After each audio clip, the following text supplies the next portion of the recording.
Hello mga kabatang Quiapo, December 15 episode summary.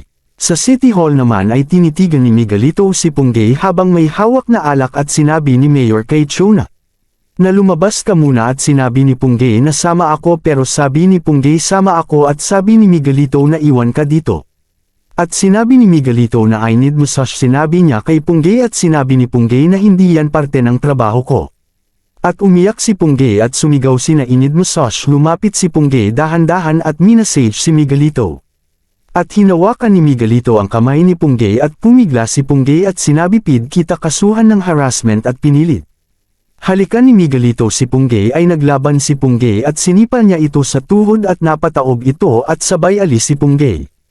At nakita ni Chona na ayoko na dito at umalis na si Punggay at nag-usap si Jackie at biglang tumawag si Jason at sinabing patay na ang mag-asawa. Na di makialangan at City Hall ay pumasok si Tindeng sa record at nakita ni Tindeng ang record na si Divine ang naka-record na si kumuha ng project. Sa ambulansya at dumating si Gustavo at nakita niya si Tindeng at hinawakan siya ni Gustavo at sinabi na mag-usap tayo.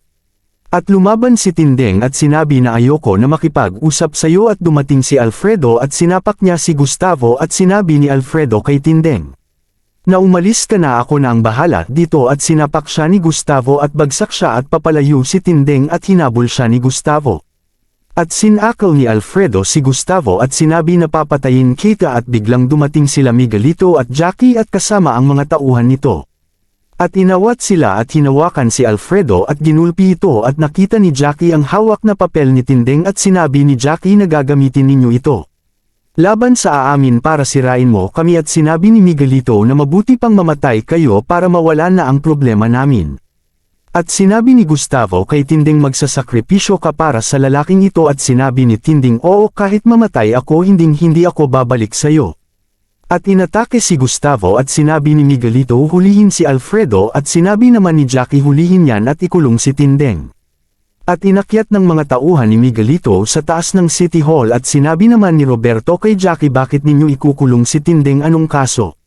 At sinabi ni Roberto sa tauhan niya pakawalan ninyo yan, at sa taas naman ay sumunod si Miguelito sa taas kung nasaan si Alfredo.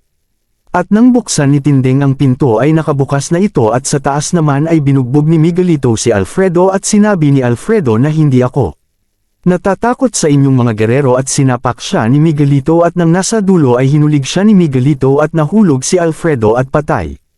At nakita ni Tindeng na nakabulagta na si Alfredo at nilapitan ni Tindeng at umiyak ito. At sa Quiapo naman ay pumunta sila tanggol sa bahay nila Punggay at nag-abang sila sa tulay at naabutan nila sila Chona at Punggay.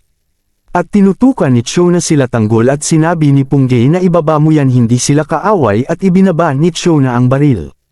At naglakad sila papasok sa bahay nila Punggay. Maraming salamat sa panunood, like and share para sa update.